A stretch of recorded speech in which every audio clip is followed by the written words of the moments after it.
Estou aqui para a gente conversar hoje sobre os principais sintomas do desequilíbrio emocional. Né? A gente sabe que as emoções aí, elas reverberam na nossa vida como um todo, né? A gente tem sintoma físico, tem sintoma mental, emoção faz parte da vida. E quando a nossa emoção está desequilibrada, será que isso reverbera também para as outras partes da nossa vida?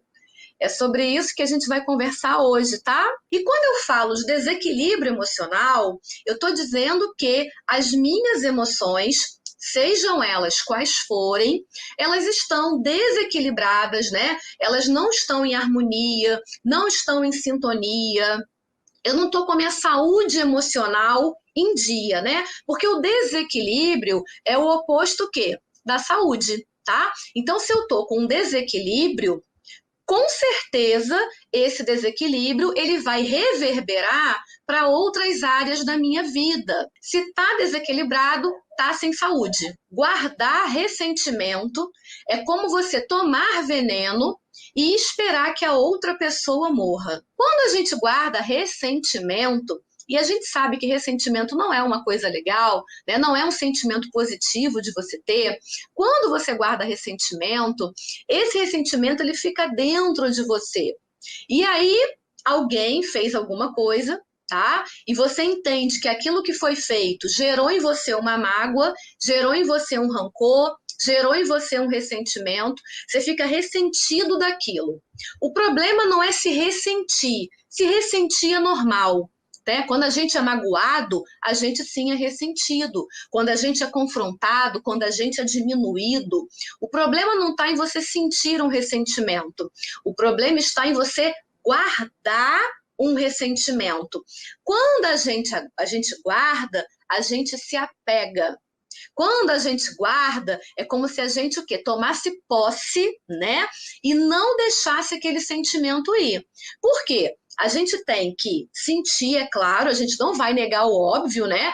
Tô sentindo ressentimento, aconteceu uma situação XPTO qualquer, eu tô sentindo ressentimento, eu vou entender que isso é normal que eu fique ressentido, que eu fique magoado, que eu fique chateado, que eu fique irado, né? Que eu fique triste, tudo isso é normal. Só que eu tenho que deixar isso ir, até para minha saúde emocional, psíquica e física. Então eu vou sentir aquilo que eu tenho que sentir e eu vou deixar ir. O problema é quando a gente guarda. E essa frase para mim faz muito sentido, porque quando eu guardo algo que o outro me fez, é como se eu estivesse tomando um veneno, porque aquilo vai envenenando a gente por dentro. Passa um dia, passa dois, passa uma semana, passa 15 dias, passa um mês, e a gente fica ruminando aquele sentimento ruim, né? A gente fica ruminando aquela mágoa, e a gente espera que o outro sinta. Olha só, é bem possível que se o outro não tiver consciência, é bem possível que ele não vai estar sentindo é nada. Então, a gente tem a mágoa, a gente está tomando o nosso veneno, a gente está tomando porque a mágoa está dentro da gente. Metaforicamente, tá? É uma metáfora. Metaforicamente, a gente está tomando esse veneno e espera que o outro morra. Gente, se é você que está sentindo a mágoa, está fazendo mal é para você. Não está fazendo mal para o outro. Não está fazendo mal para ele. Principalmente se esse outro for uma pessoa que não tenha consciência. De repente, ele nem sabe que fez o que fez. Ou se sabe, não se importa. Aí você tá ali ressentido, esperando que isso atinja o outro. Na verdade, está fazendo mal, é para você mesmo, tá? Então, essa frase é uma frase que vocês têm que carregar para a vida, ok? Quando a mágoa vier, o ressentimento, o rancor, né? Quando isso vier, a ira, sinta o que você precisa sentir, porque somos humanos, mas deixa isso ir. Não fica apegado, não usa isso de muleta. Porque quanto mais você acumula isso dentro de você, mais mal você vai se sentir. Mais bioquímica do mal o seu organismo vai liberar, mais ácido fica o pH do seu organismo, mais suscetível ao aparecimento de doença física, você vai estar. Qual é a principal característica de uma pessoa que está sofrendo de desequilíbrio emocional? Principal característica, oscilações de humor. Sabe aquela pessoa que tem uma oscilação de humor, né? Que ela tá muito bem e de repente acontece uma situação, acontece um problema, acontece uma situação adversa, um plano não deu certo, alguma coisa que ela projetou, programou, deu errado, aí ela tem aquela reação exacerbada, né? Da situação de que tá bem para a situação de explodir, né? Como o Daniel Goleman fala, é o verdadeiro sequestro emocional. Vocês conhecem alguém assim? Eu conheço.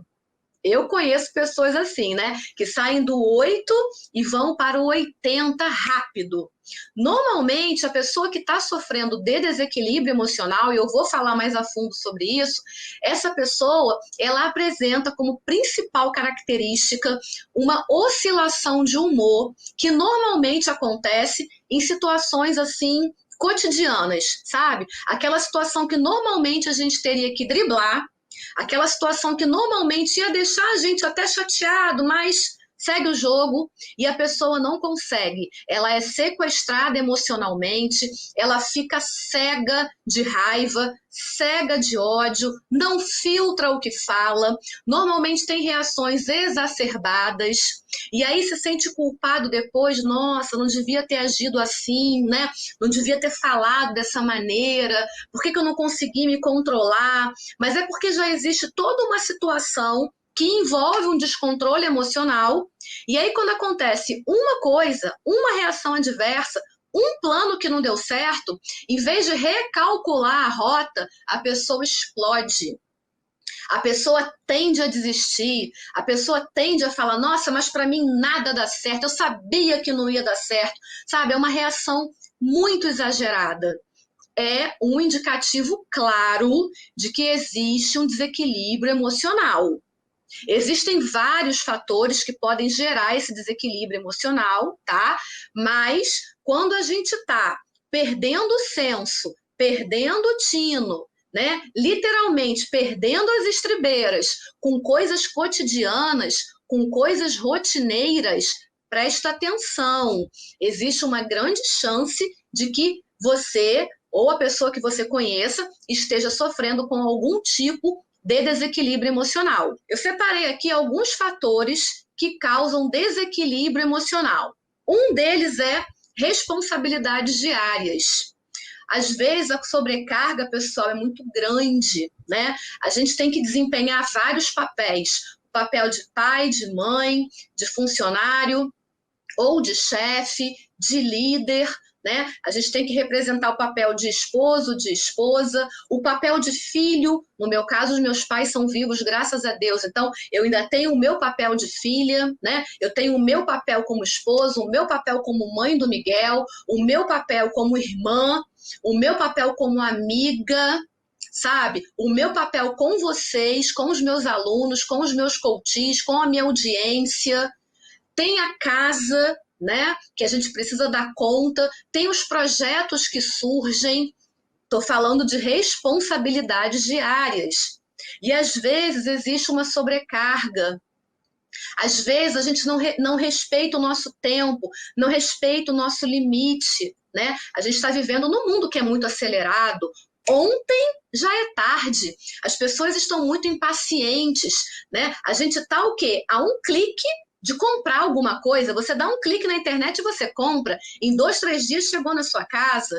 Então as coisas estão muito aceleradas e as responsabilidades diárias, elas podem sim contribuir para que você vá, a médio, a longo prazo, desenvolver um desequilíbrio emocional.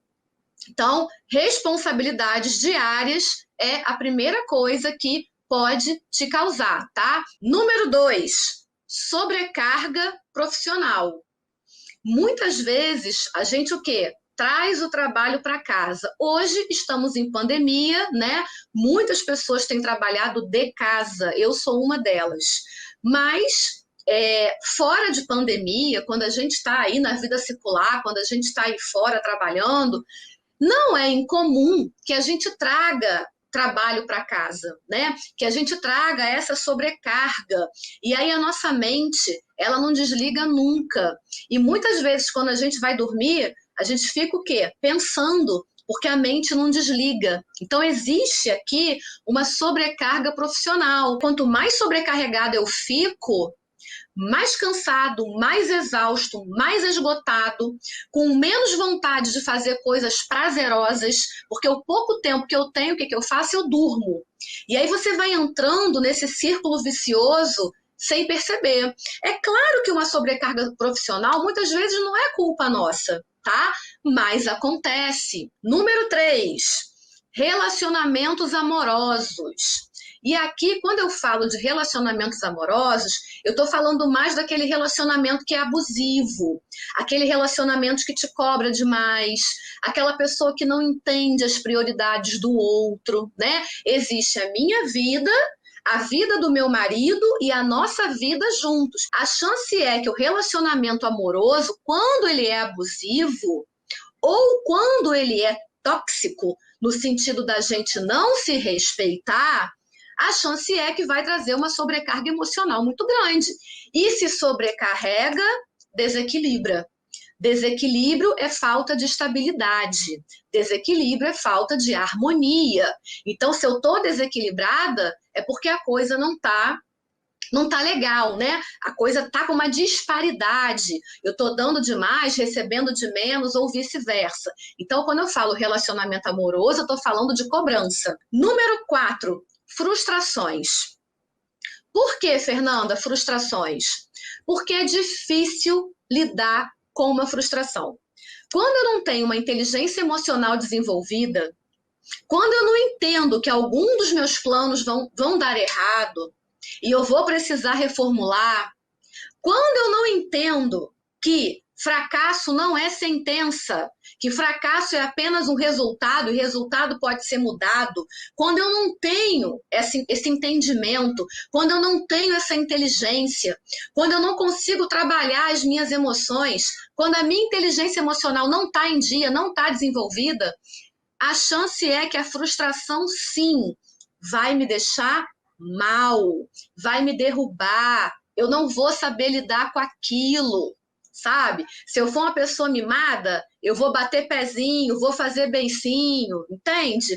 E isso vai trazer também para você um desequilíbrio. De novo, quando a coisa não está equilibrada, eu não tenho estabilidade. Então, frustração não é que você não vá ter. Todo mundo vai se sentir frustrado em algum momento por algum motivo. Gente, a vida ela é cheia de imprevistos. O problema não é você ter um imprevisto. O problema é o que eu vou fazer com esse imprevisto? Eu vou me frustrar e vou parar e vou abandonar tudo? Ou eu vou pensar, reconsiderar, ressignificar, procurar aprender com aquilo, porque isso é escolha. Eu não posso escolher se um plano vai dar errado, mas eu posso escolher, sim, como é que eu vou reagir quando uma coisa dá errado? Quando vem uma adversidade? Quando vem algo negativo? Como é que eu vou reagir a isso?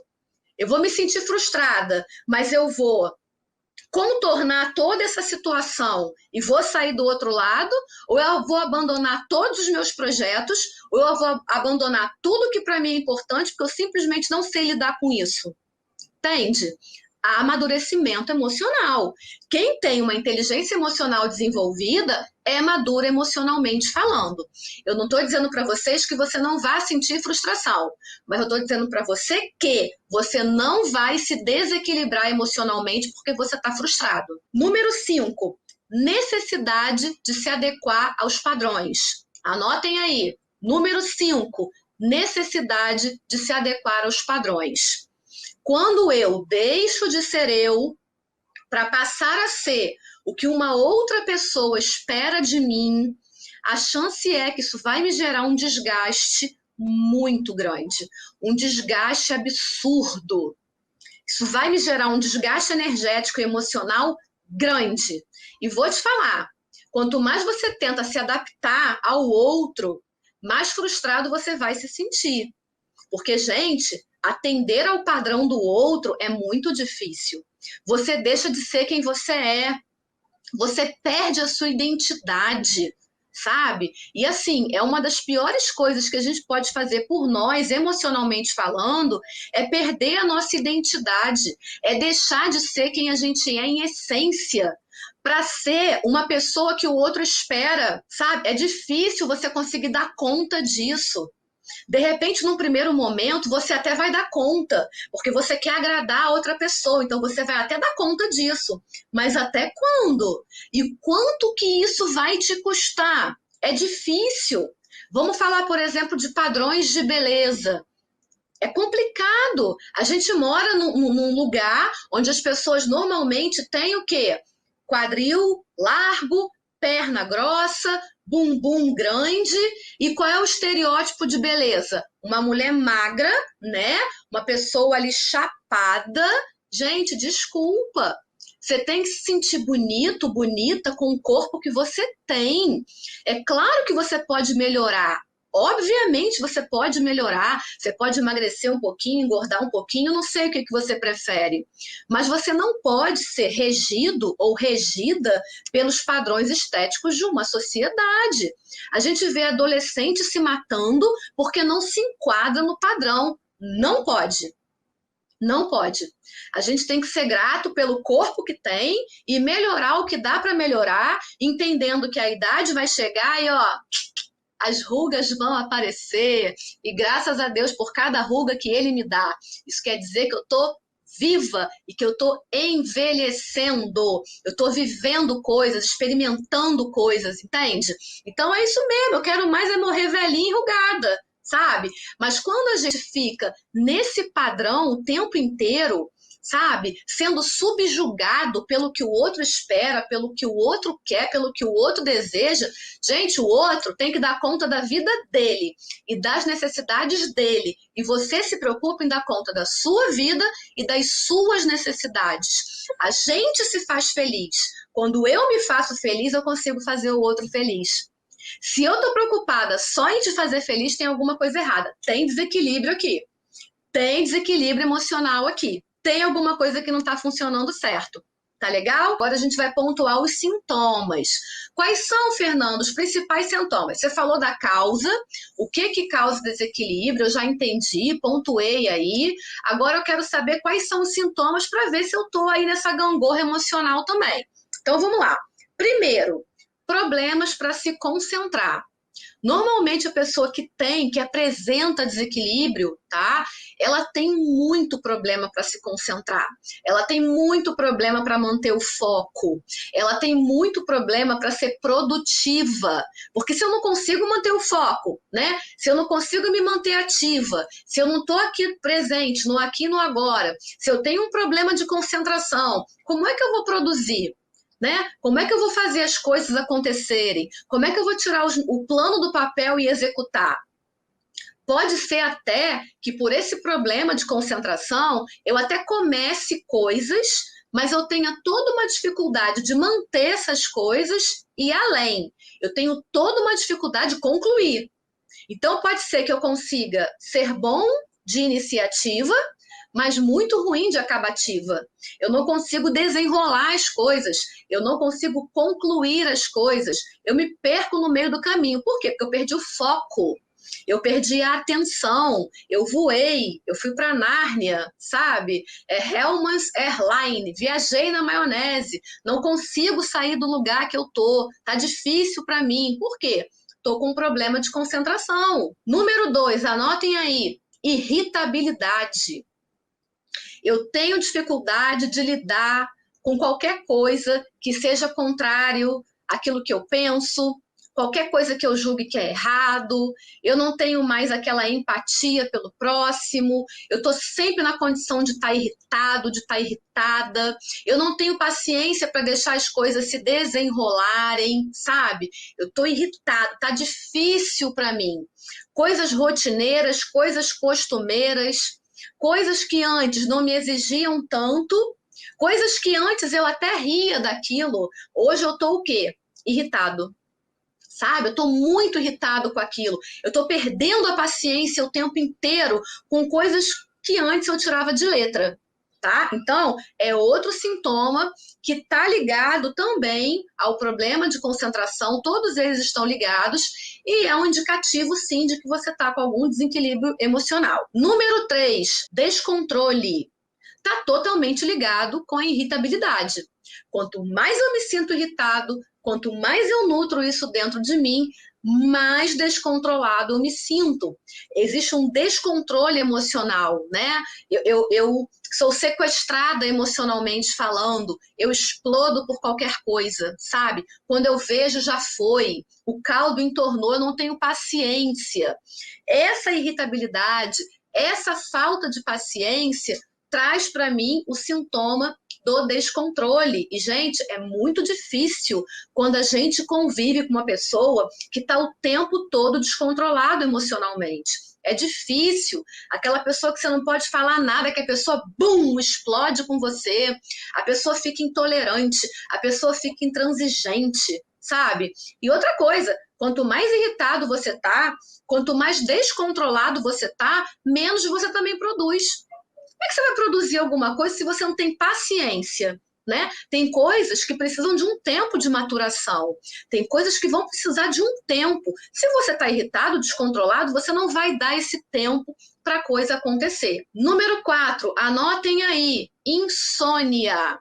Muito comum quando a gente está muito irritado, muito descontrolado, é muito comum que a gente vá deitar e não consiga dormir. Existe uma quantidade mínima que a gente precisa dormir. O nosso cérebro, durante o dia, ele vai arquivando um monte de informação que é desnecessária, um monte de bobagem.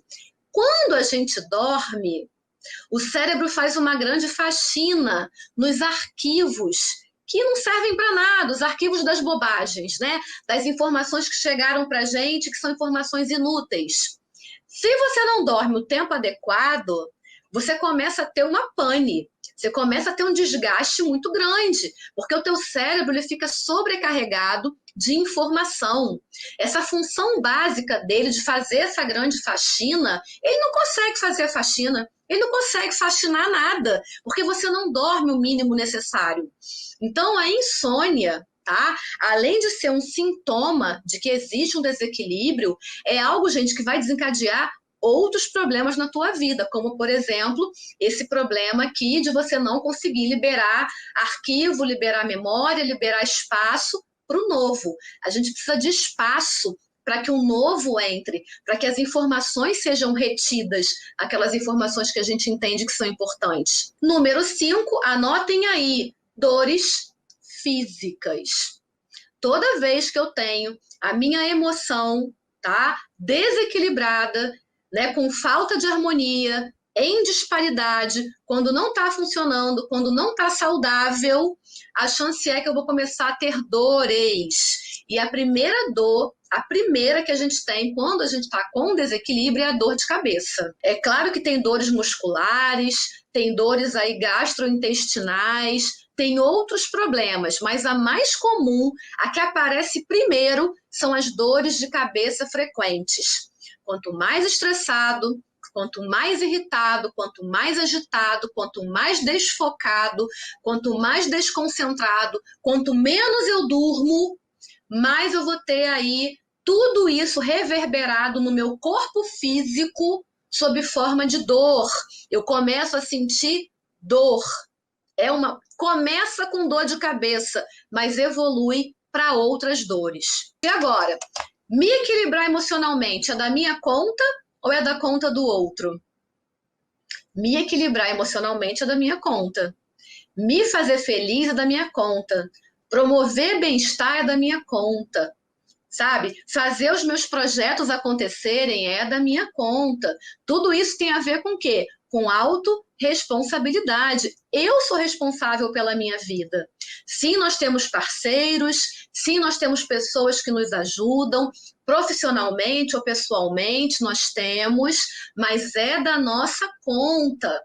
A nossa obrigação é da gente olhar para dentro, da gente se cuidar, sabe? Da gente fazer as nossas coisas acontecerem, da gente se manter o quê? Equilibrado. E se talvez você não saiba como, tem que pedir ajuda. tem que pedir ajuda, tem que fazer uma terapia, tem que fazer. Existem vários processos alternativos que podem ser feitos, terapias energéticas. Eu, por exemplo, sou terapeuta energética.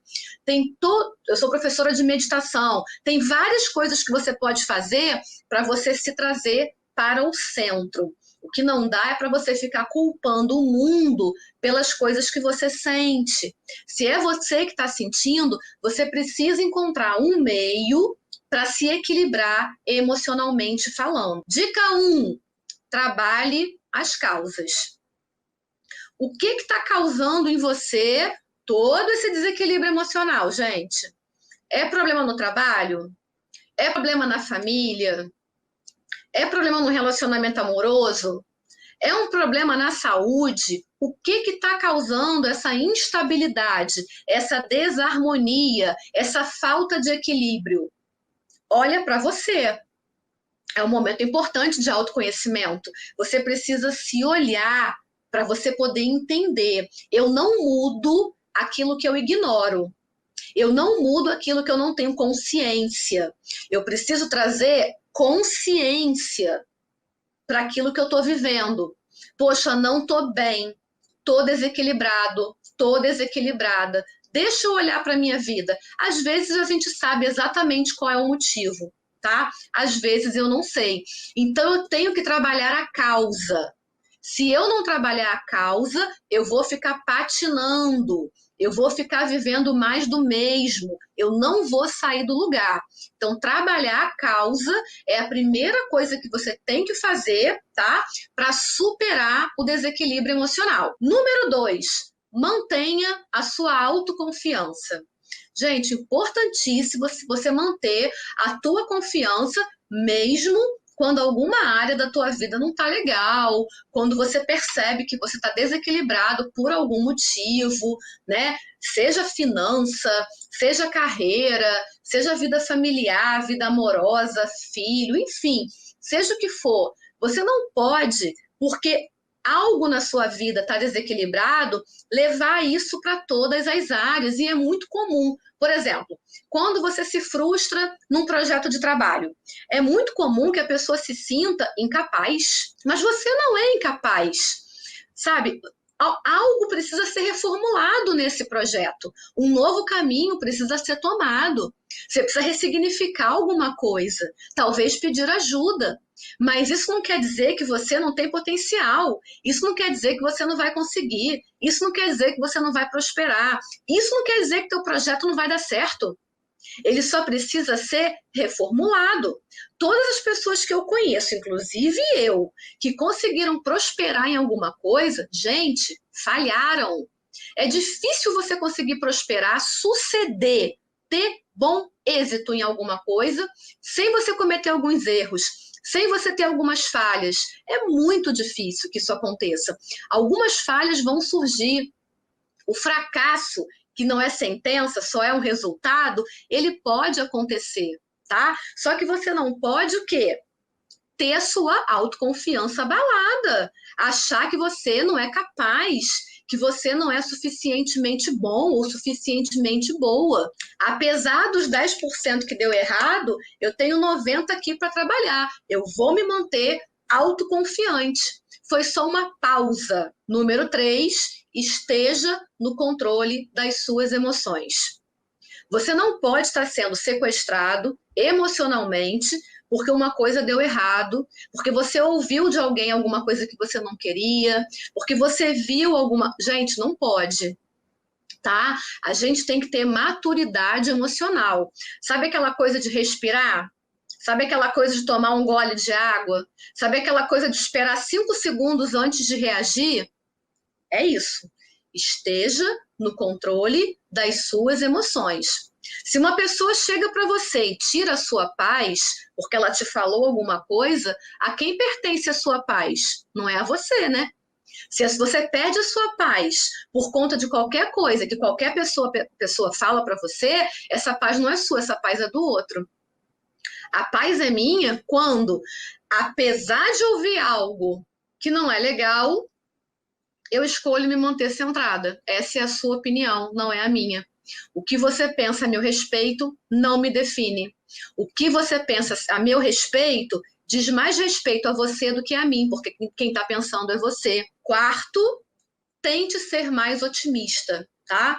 Quando a gente tende a olhar, né, o copo mais para cheio do que para vazio, a chance é que você não vai se desanimar no meio do caminho, tá? Quando eu tenho uma visão muito pessimista, muito negativa do mundo, da vida, né, eu acabo não saindo do lugar, porque eu não tenho força, eu não tenho ânimo, eu não tenho motivo, eu não tenho motivação. Para que eu vou fazer? Ah, vai dar errado mesmo. Entende? Quando eu tenho uma visão negativa de mim, do mundo, é muito difícil que eu consiga prosperar em qualquer área da minha vida. Então a gente tem que tentar, sim, ser mais positivo, sabe? Acreditando que você está fazendo o seu melhor, acreditando que vai dar certo, sabe? Acreditando, tendo fé em você, fé na vida. Eu, por exemplo, tenho fé em Deus, tendo fé no que fizer sentido para você, sabe? Você tem que procurar, você tem que procurar ser o seu próprio motivo. A sua motivação não pode ser externa, porque as outras pessoas em algum momento nos frustram. Então você tem que trabalhar na sua motivação. Seja você o seu próprio motivo. Seja mais otimista. E com isso, a chance é que você vai superar, sim, esse desequilíbrio emocional que você está. Aprender a lidar com as nossas emoções certamente é o caminho, tá? E como é que eu faço para aprender a lidar com as minhas emoções? Desenvolvendo a minha inteligência emocional. A minha inteligência emocional é a minha capacidade, a capacidade que eu tenho de lidar, de entender, de superar questões, de modificar o meu próprio estado emocional. Tudo isso eu faço quando eu tenho uma inteligência emocional desenvolvida. Então, é a minha capacidade de sentir, de entender, de controlar e de modificar o meu estado emocional quando eu tenho uma inteligência emocional desenvolvida. A doença é o reflexo de um padrão comportamental prejudicial. Eu tenho um padrão. O que é um padrão, né? É uma repetição. Eu ajo sempre daquela maneira. É um padrão de comportamento.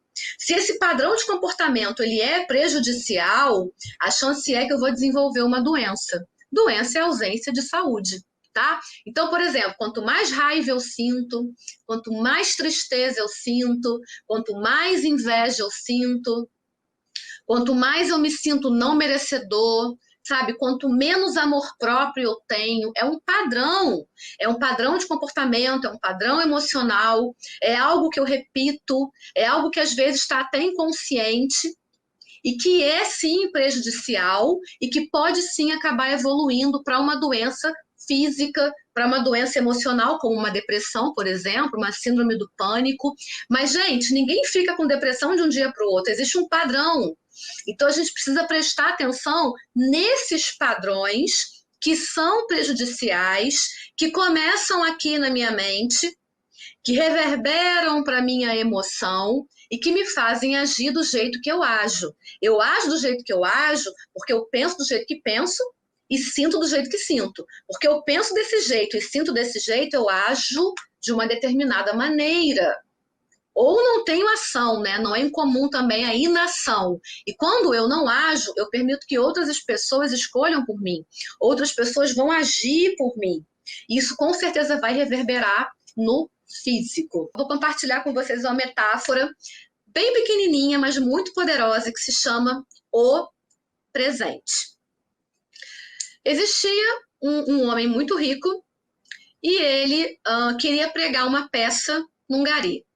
Então ele preparou, né, uma bandeja bonita e encheu essa bandeja de lixo, encheu essa bandeja de sujeira. Colocou numa embalagem de presente e deu para o gari. O gari recebeu o presente, tá? Agradeceu o presente e disse que gostaria de retribuir a gentileza. Ele pegou aquela bandeja, limpou, desinfetou aquela bandeja, colocou frutas, flores, colocou numa embalagem bonita e levou até a casa daquele homem, deu aquela bandeja para ele e falou: cada um dá o que tem para dar. Gente, Essa metáfora, ela é muito profunda. Ela é muito profunda. Você não tem que vibrar na sintonia de ninguém. A crueldade do outro, a maldade do outro, a perversidade do outro, a inveja do outro, a crítica do outro pertence a ele. Você não tem que vibrar nessa sintonia, sabe? Se alguém pega e te dá algo, como essa pessoa deu para o Gari, no instinto de diminuir, não retribua, não pague o mal com o mal. É uma metáfora muito profunda, né? Ele poderia ficar chateado, ele poderia se sentir diminuído, ele poderia ficar com raiva. Não. Ele limpa a bandeja, ele coloca o melhor dele, que são flores e frutos, e ele faz questão de ir na casa daquele homem, entregar para ele como forma de retribuição ao presente que ele ganhou, né? Tá aqui. Cada um dá o que tem para dar. Esse é o meu melhor.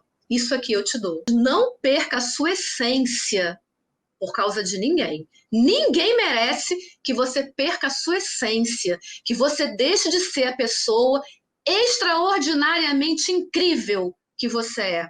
Essa pessoa linda que você é. Essa pessoa que é luz, porque em essência você é centelha divina. Em essência, você é luz, você é Deus materializado na Terra, é isso que você é. Não se permita se perder por conta da crueldade, da maldade do outro. E aí o grande ensinamento é: a raiva faz mal à saúde, o rancor estraga o fígado e a mágoa envenena o coração. Não se permita envenenar por conta da maldade alheia. Um beijo muito carinhoso, fiquem com Deus, se cuidem e até terça-feira que vem.